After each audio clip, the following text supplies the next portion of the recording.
So for our sharing today, let us base our reflection on the Gospel of St. Mark.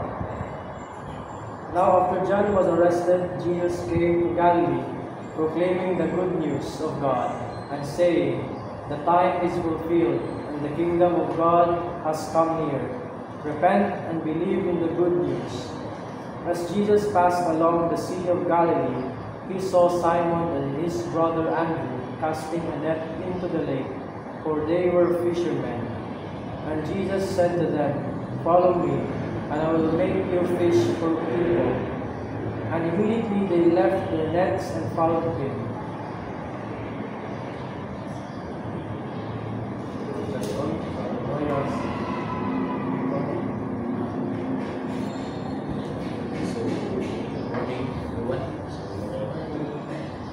This way and these sacred scriptures gives me the sense of reading and understanding the sacred scripture. That each one of us has a different use of understanding the sacred scriptures. So it is important to widen our knowledge of understanding and respect that one's views or perspective. In the first paragraph, the Gospel tells me about the moment of the rule of Jesus Christ during the time when St. John the Baptist was arrested. This event or passage might give me a different view of projection. What really the reason behind this event? However, what we can share and comment will keep enlighten us to a deeper understanding of the scripture. The withdrawal of Jesus means negative response to others' point of view. But according to the scriptures, Jesus was fully aware of that John the Baptist was being arrested together. However, this event led Jesus to look out to the Galilee to start his mission, such as spreading the good news, teaching repentance for the kingdom of God is at hand.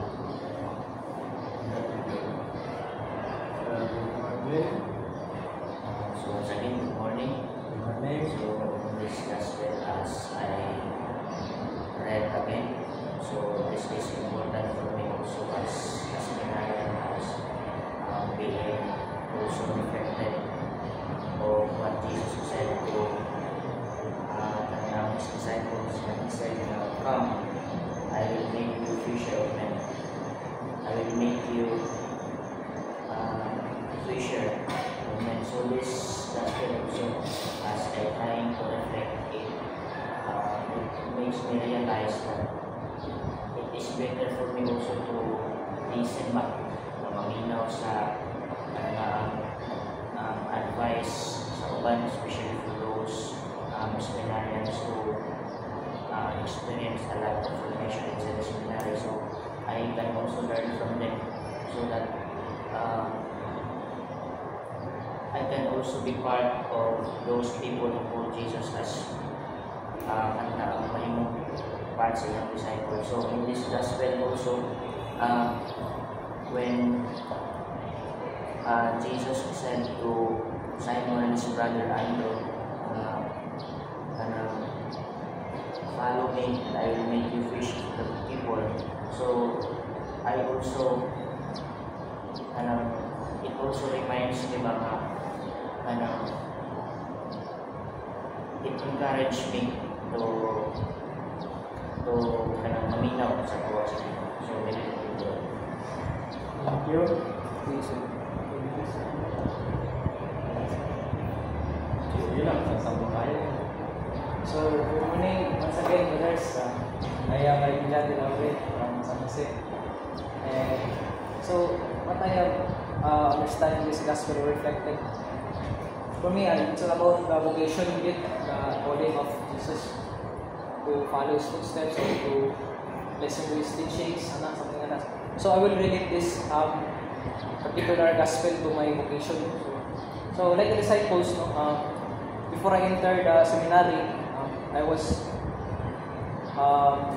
I'm so kanang ako pa balo kung sa gitang magiging seminary structure kung sa gitang buhaton sa sulod din tinuod ba ano bitaw wala gyud ko kabalo sa mga pangbuhaton kasi prayer lang na, but because of the calling, it is something mysterious nga kanang tulod sa imong mga sulod.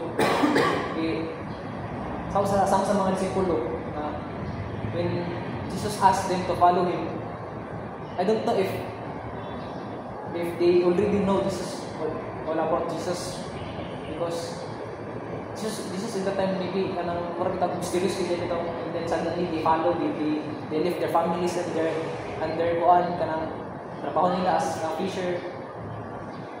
Murag something nga musugal or kasaw sa ka tao wala pa kakabalo, wala pa kakakuan para lang mo to do his mission na pagkakasabot bitaw yun. But maybe I really believe about the something na tangat ito. I know about the intuition na siya, something ito na pag ma-feeling mo nga parang di ka malipayan, and then feeling mo din musod di ka disbayan ito. Parang mo po na ako na-feel sa akong bukasyon po ang pagkapari, hindi siya kataninin kita mga nang ipangantin ako sa una. But when it comes to kanang ayaw na ako na-realize at tulahin na ba pag-feel na ako kanang kanang mas makasulog sa Ginoo kanang sa wala ako kasabot kayo sa ilang pagkapari din. But sa hinahinin ako nga pagsulod kay, but because of my intuition na kanang feeling na ko kanang diagid ako kasi may hindi na o kanang undergo confirmation kay Quran. Mas mailap ang Ginoo bitaw, and then suddenly follow usog seminaryo. Inya sa karon nga sa upat na katuig seminaryo kay kon gibe mga sakwa kay kanang it's comfort feeling kayo mga wala no regret nga akong gibati bitaw sa pagsunod ng buhay ni Jesus pinagi sa pagsunod sa seminaryo. Okay, seminaryo kay bisag tulog, even though there are lots of trials, especially academics, spiritual aspects, many aspects for makita ko na kung nakananay there's something in their happiness without inner joy. So, okay, every day we encounter Jesus, every day we have daily mass, daily masses, daily prayer, daily rosary, and then even though parang routine lang siya, pero there's something behind it sa kanaanan ng point. And then I really appreciate to this kind of formation or vocation that I entered, na kanang this is not for me but it is for people and for God. It is for the church and for God. So it's kanang nakita din ako ang vision sa pagkapari ba. Sari dito mag-visualize bitaw din. Kanang makita nimo ang pagkaminigol sa imong gisundan. For example sa kalito sa eskwela gid seminary. Dili bitaw ka na ingon nga kanang sayang ang tanan ba. Tungod dili bitaw siya kanang mas maayo nga nakay vision para makita nimo nga kanang dili baliwala ang imong gisundan. So for example, I'm doing a particular assignment. So di ko makaingon nga kanang mura ra bitaw wala motivation, but because of that vision nga kanang para sa simbahan, para sa Diyos ko, para sa Ginoo, kanang makaingon ko ba nga kanang ang tanan nga limon ako karon is for the future din ako para sa simbahan. Nga kamulit din ako. So mo to ako brothers na ang tawag sa Ginoo gyapon kay ang vocation kay murag misteryoso gyapon dili ko. Dili siya kanang hindi ka manana. So dayon na basta something nga nakita ko nakita sa kasama sila Pedro. Sige sa rabu sila mga konta nga tao. Dili adunahan, dili gabalo gid kayo, but they still bitaw sa gihon pa sa umili ni Father Raul Gamia sa mga kwalki sa dili sa yang banda. Dili sa misa. Kanang ang gitawag kay dili ang mga qualified gitawag gitawag siya kay right. But ang formation di mag-qualify sa mga bitaw. Sa ongoing formation na hindi ka ma-qualify ba. So, dili bisa necessary for me na kanang perfect ang gitawag, but ang Ginoo may naghimong perfect sa iyang gitawag sa mga ang pagtinaw. So I think wala kong pinakanapan sa gospel no, ang Ginoo dili pamili sa tao na iyang gitawag. So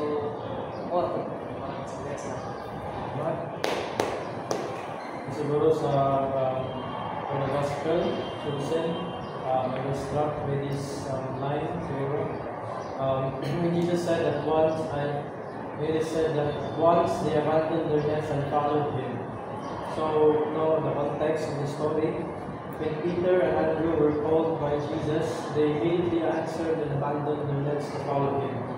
This decision of the two brothers were very surprising because giving up their nets means letting go of their primary source of livelihood since they were fishermen. So just like what Brother RJ mentioned, it was a gamble.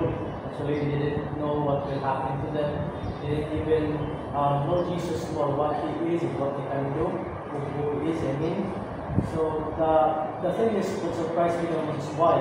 Why did they immediately answer that call of Jesus to them without knowing him more, without having much information of Jesus?